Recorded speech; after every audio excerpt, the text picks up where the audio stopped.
Hey guys, thank you so much for your patience in the time that it took for us to get this second episode out. We have been working on improving a lot of the film and sound quality and working behind the scenes so that we can create much better content for you, as well as really accurately portray these breweries and distilleries in the best way possible. So again, thank you so much for your patience and for following us as well. Today we're going to have our very first brewery on the channel. These guys are pretty unique in that their inspiration came from their world travels. This brewery started by two brothers who had a dream of really taking brewing to the next level here in Austin and really bringing that modern nomadic spirit to their brewery. The two brothers that we met with that own and operate this brewery started it because of their love of traveling, seeing the world, and bringing a lot of those unique flavors and styles to Austin, Texas. So without further ado, let's take a look at Nomadic Beerworks.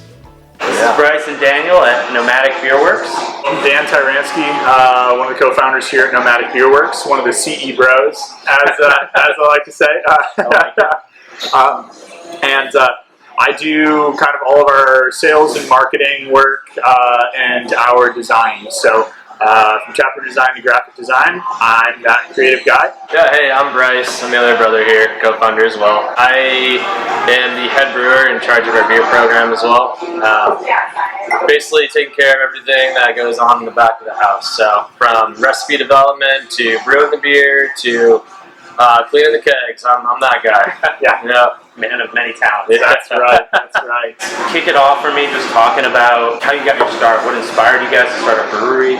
Sure. Where did you come from? I think I'd be lying if I said that it was my idea. I think Bryce definitely had the passion for brewing and craft beer. I think over and above my passion for it. But I love the product. I think we both fell in love with craft beer when we started drinking it when we were in our early days of college. It always starts with college. Starts with college, appreciation for beer. Yeah. And it was kind of fun. The earliest memory that we had of really sitting down and going, we should do this, was we were actually hiking. Our grandmother has a timeshare in Colorado, and we were hiking in Colorado, and Bryce had just picked up home brewing. Okay. And I was like, man, I love this. I think this is something I want to do. Yeah. And at the same time, I had just started studying marketing. And I was like, okay, if you make the beer, I'll sell the beer. It's perfect. And we had that quintessential two dudes, we should start a bar conversation. We got really pumped about it then. Yeah. Well, we didn't have the skills to pull it off. No. And that's when we kind of dove into our careers. I focused in and got a degree in business and marketing and supply chain, and then Bryce was busy pursuing the craft of brewing. I went to school, just got a general business management degree. But the whole time I had this kind of underlying feeling that I really still wanted to work at breweries. I was still homebrewing the whole time.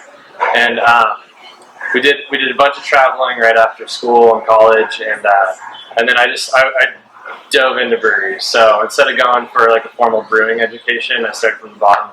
Nice. So washing kegs, scrubbing floors, that kind of thing, and then kind of worked my way up at a few places to cellar, brewer, lead brewer, those kinds of things. A great appreciation for it every step of the process. Exactly. And then learn the necessary skills to be able to operate in a professional setting like that. So we did that for a few years, and then finally we were in our late 20s, and we go, hey, I think we could actually do this. Yeah, we've kind of revisited the idea of we should start a bar, fast forward 7 years from the original conversation. Mm-hmm. And there we were kind of sitting in our careers going, should we make a go at this and actually try? So when was this just starting? I was just curious. When it was probably about 3.5, 4 years ago. Okay. When we sat down to really put pen to paper and start writing the business plan for this place. And the first idea that we came up with, and Bryce touched on it a little bit before this, was we had traveled.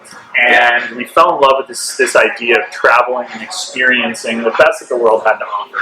And that's where the name Nomadic really came from, was this idea of being a global nomad and seeking out inspiration, whether it be awesome food, great people, different cultures, or phenomenal beer. That was the inspiration for what we do here. And a lot of the beers actually that even you're going to be drinking today, like that Floating Market Pineapple Basil Saison, was directly influenced by our travels in Southeast Asia. It was inspired by the floating markets there. Wow. You're going to notice there's pineapple 4 flavors, basil. Thai basil. Yeah. Yep. I thought it'd go really well in a kind of light, slightly tart, fruity saison. And that was basically it. It was like, we kind of look at it as going, like, we share our stories and our experiences through the beer we brew. Yeah. And we just really wanted to get a place together where people can come and hang out and share their own stories and get excited about beer. Yeah. Perfect. That's where this whole place came from. That's what I love about craft brewing, just the community aspect. Everybody learning from each other, growing, trying new ideas. Yeah, and I think that collaboration is such a cool part of it. Because, you end up with these little cosms of like the taste of a region. When you travel and drink beer in different cities, you get a taste for the local ingredients and what people are doing there in the craft industry. Not to just segue again, but that one you got there, that So Tall Barrel project that you just took part in with Desert Doors, pretty awesome, and I think so very Texas. And so it's kind of cool. It's become almost an emerging trend in Texas craft beer is So Tall Barrel aging. In fact, Craft Beer Austin is doing a big article on it right now to kind of showcase what that's going to look like, and if it's going to become, is it a flash in the pan, or is it a exciting new trend that is uniquely awesome. So it was like 3 to 4 years ago when you guys hatched the idea. When did the brewery actually launch? 2019. Yeah. May 24th, we did our soft opening. Yeah. So you guys are a little over a year young. Yeah. We are. We had our COVID anniversary. We threw 0 parties and did nothing special, but we stayed in business, so that was a gift in and of itself. We always thought, oh man, that first year anniversary party is going to be just the biggest blow. Yeah, it's going to be awesome. Nope. And we're like, nope. I think at the time we were just doing beer to go out the door. Yeah. We didn't even. Yeah, because that was right after everything hit. So, I mean, speaking of COVID, how's it affected the brewery? How has it affected your operations? How have you had to adapt to overcome these challenges? It showcased a huge gap in what we thought was going to be our business. And we wanted to serve pint by pint the customers in our community. We wanted to be that community-focused tap room. And so we didn't have any distribution in place. We don't have a canning line. We brew small batch beers. And so we went, okay, so how do we make this place the kind of place where people want to go and pick up more and more craft beer, even though we don't do 6-packs, we didn't do 4-packs. We didn't have these options available, and we went, okay, well, what's the one thing we do really well? And I think it's coming up with different unique beers. And so the one thing we really tried to focus on was new beer releases. Almost every week, a new beer, an exciting variation on something. Get people excited about what we did still, and give them a reason to keep coming back and buying beer from us. Because they could definitely pick up a 6-pack at the store cheaper. We need that, right? Yeah. Second thing I think we did is we invested in our people, which is a huge thing. I think we looked at it as an opportunity to let our staff know how much we cared about them. And, we cut our own hours out of the bar. We'd been bartending, and we gave them all the shifts to do to-go stuff so that we could keep them working 40 hours a week. And we were pretty proud that we never had to lay a single person off. I mean, we had a small staff. It's not super impressive. We had 2 bartenders. Yeah. We kept them working the whole time. So it was a good thing. And and then it just really came down to keeping people safe. The biggest thing we did was we decided that safe was sexy, and we wanted our place to be as safe as possible so that people can continue to come by and relax and enjoy their beers instead of having to worry about, oh, this person's ultra close to me, or oh, we're trying to see that this person's not wearing a mask. And so, I mean, we did everything from installing directional arrows through so people could stay with tables to installing UV lights into the air ducts to scrub the air as it circulates through here. To be able to reopen, we needed to switch our license around, become a quote-unquote restaurant. So basically we needed to have a food program. And what that meant is actually cooking food on site. The menu didn't need to be extravagant, but we actually need to install food preparation gear, things like that. A couple new coolers, and actually design a menu. Yeah. And the easiest way for that, for us, was to actually create a small panini press and do kind of craft sandwiches as well. Yeah, once we got started, it was actually pretty fun. Like all of a sudden, we went to the store. we're getting a bunch of different ingredients, and we're going to sit here and we're going to make sandwiches for an entire day. We invited like a bunch of people that we knew that we had been like socially distancing with, and we had them sit down with us and just eat sandwiches as we made them to make sure that what we were serving was going to be good. And I don't know, it's been kind of fun. I watched a lot of Top Chef and whatnot, so I was like, let's go. My dreams of being a chef are here. What we tried to do really, I think, was just look at every challenge as like, it's an opportunity to do something good and to try and get excited and give people a reason to get excited, right? You know, because I don't think we ever let it get us down. Yeah. You know? So you see like you guys being creative with the food side and the beer side ever kind of playing off each other, like doing like pairings or anything like that? We haven't gotten that deep into pairings. We know which beers go better with some sandwiches, I think. But there is an opportunity there. It's like an upscale experience. You know? Oh, it'd be awesome. Yeah. You know, it'd be pretty fun to, now that we're talking about it, you know, do a catered beer dinner where we make a special panini sandwich menu or something with appetizers and things, and do a multi-course pairing once we can have a big table of 20 strangers gather again. I think that'd be awesome. You can. You just have to have a really extra long table. 6 feet between a stranger, right? That's right. Everyone has to pass stuff with like pizza paddles. There you go. I love it. And then you're safe. Yeah. You're doing it right. There you go. Yeah.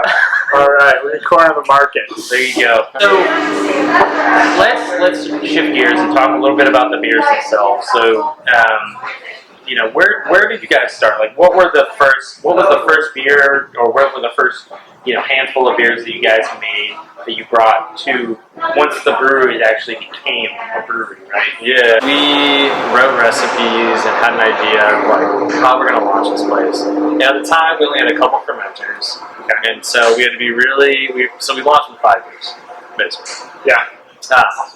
And we wanted, you know, run the gamut on styles of just you know, all the flavors we could pack into different floors in like 4 tanks, basically. Yeah. We were definitely like, let's open as soon as possible. Yeah. But the beers we did were all inspired from our travels usually, right? So a lot of these beers were inspired from when him and I went to Europe together. Okay. So one of them was the Sunrise Get Down Kolsch, and that's inspired by a late night train ride through Berlin, through parts of Germany, and we basically had a really long night of being out, having a great time, drinking Kolsch, lots of Kolsch, and Don't close the bars there. Yeah. You can stay as long as you want. Yeah. Don't I know it? And we wanted to stay. So, Why not? Yeah. In Germany. exactly. When in Germany, you stay up till the sun rises. So we call it a Kolsch style. It's not exactly true to style, but it is close, and it's not brewed in Cologne, Germany. But so that was like the first one. Second one was Split to Avar, which is our hybrid red ale. Okay. That was inspired by our travels in Croatia. We had a really awesome kind of multi-red lager in Zagreb, which is the capital there, and you know, we were just going out that night. We stopped at this little brewery, and we were super impressed by this beer. Okay, one day I'm going to recreate this. It didn't fit into any styles at all. They definitely had German influence, but they were like, "Hey, here's our beer." Yeah. And They only made one style of beer. Yeah. Like, here's our beer. Yeah. Do you want a beer? Here it is. Yeah, You know? so it's tasty. What you get. Yeah. So we recreated that in like an ale style. So it's kind of a hybrid red brown, kind of crossed over German hops, and it's super fun. Then we did the floating market. Final businesses I'm drinking right now. Pretty fantastic beer. And then our peak season IPA, which is our hazy IPA. Gotta have a hazy in Austin. Of course. Gotta have a hazy. Well, with all the California. Yeah.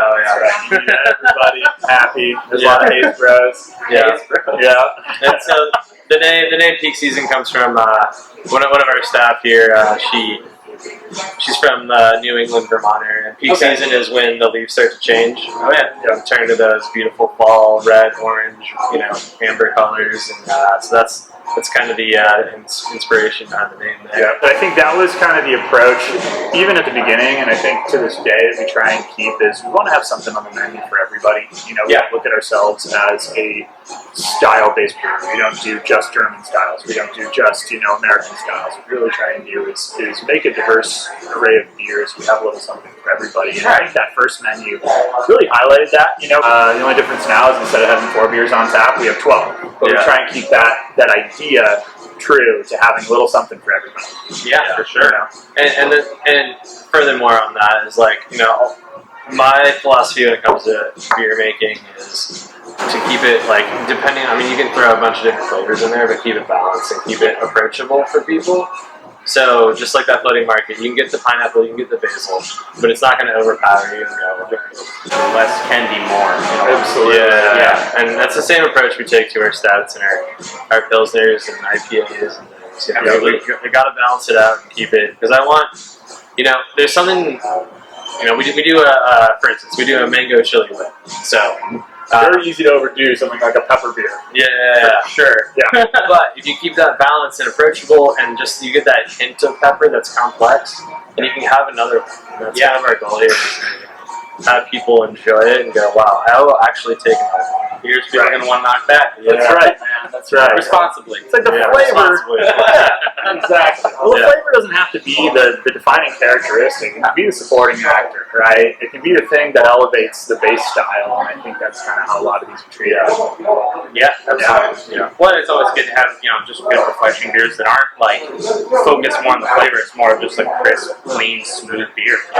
Something nice and light is good. It was so much so we had so many people wanting some, and we actually recently expanded production. We added a 5th fermenter since the time we started. It's pretty much a dedicated lagering tank at this point, where we produce lagers, and it's like right now we have 2 lagers on the menu, and we try and keep a few on usually. Yeah. Awesome. Yeah. So you guys are expanding. That's great to see, especially in the current environment and everything. Yeah, it's really great. We feel very thankful every day when this place fills up and we get to see a bunch of people enjoying themselves. Yeah, and part of that goes to our initial plan of being the community brew pub. Yeah. We really never planned on going big, expanding big production lines, that kind of thing. And so we always focus on our local community here, saying the next 6 blocks over, basically. Yeah. And so we really focus on those people, and they got us through COVID. They keep coming in. We're definitely the neighborhood brew pub. Yeah. Which is fantastic. I mean, everybody's got to have one, right? That's right. But they should. Yeah. That's my opinion. I think so. To me, I have a different favorite pour for different occasions, different booths, different settings. But there's generally 1 or 2 beers that I'll typically gravitate to, wherever I'm at. What about you guys? Would you say, in terms of pour, do you think are you saying style or a specific beer from a different brewery? What are you? Yes. Make sure. So it's kind of an open-ended question. I'm kind of curious. Okay, cool. Tell me a little about your style. What you prefer? Dry West Coast style IPA. I like it. My wife would like you. Citrusy, slightly resiny West Coast that is not very malty. Yeah. So something that's crisp, clean, it's got a little bit of a hop bite, never takes it to the extreme. Yeah. Where it feels like you're drinking a glass of pineapples. It's pretty balanced, but I think that if I can find a good West Coast IPA, I am in heaven. I probably won't switch all night. I like it. Yeah, for sure. Man, my day-to-day go-to would be any West Coast style pale ale. Okay. Below 5%. Real drinkable, real crushable. Yep. Real citrusy, less pine forward. I like that. But I think my favorite beer in Austin is definitely Training Bonds. Okay. Yeah. Definitely. Training Bonds is good. Yeah, I think that was one of those beers that really inspired me to make more of the AZ focus. I think that beer knocks it out of the park. It's perfectly balanced. It's not too cryo hop forward. It's not too insanely hoppy. It's just perfect. So why start here? I think what attracted us to Austin was this idea of, I think there's a lot of independent makers and doers, artists, musicians, people chasing a dream. I think that's what's interesting about Austin is there's a lot of people who, come here, they don't have to be here, they really want to be here. And I think that energy is contagious. I think a lot of people feel that when they're here. So that's what attracted us to Austin. We love that mix of, people are excited and they're eclectic and they're interesting and they're quirky and come as you are, and no one is too good to be anywhere. Keep it weird. And, yeah, it's a great place to be, and so we love South Austin for that reason. But no, we're originally from Michigan, actually. Oh, okay. Yeah, we were What born have you really reputable breweries up that way? we're in Michigan. Oh yeah. Went to school in Kalamazoo, where Bell's is located, real close to New Holland. A lot of interesting large breweries like Founders I used to go to quite often. One of my favorite stuff. Great stuff there. But no, we spent a decent amount of time moving all over. We spent a portion of our youth living on the West Coast. We lived in San Diego for about 10 years. Hence the West Coast inspiration. I think so. Definitely left a mark. Sure. Definitely left a mark. Yeah. Growing up, next to close to the ocean. Yeah. Doing all that definitely influenced our kind of vibe. And definitely when we do West Coast style beers, it's very inspired by that. Basically in the space itself, I think the reason we wanted to come to the space is that it allowed us to create something that was our own. It wasn't a new build. It's an old warehouse that was constructed in 1980, so there's this big exposed I-beams and girders that we left exposed here. And we got this space. It was an old, I think in its previous life, it had been an auto garage. Just before we got it, it was a CrossFit gym. Very CrossFit gym. It was a 4,000 square foot box with concrete walls and a metal roof. Yeah. Pretty much a blank slate for your creation, right? Slate. And we kind of got to work creating the space around. There's a small office in here that was used for the CrossFit gym. We actually did a controlled demolition and salvaged all of the wood that we could from it. We're small business owners, and it's our first business, and so the budget wasn't infinite, so it was very tight. And so, and it also kind of ties into one of our goals is we're inspired by the world, and part of that I think was taking responsibility for a bit of our impact on it. And so a lot of the materials that we used for build out, all being very cost effective because they were salvaged. Also, something that's super important to us is reusing what we can, and so a lot of our booths on the side are 100% reclaimed down to 2x4s, plywood, even the hardware, the screws.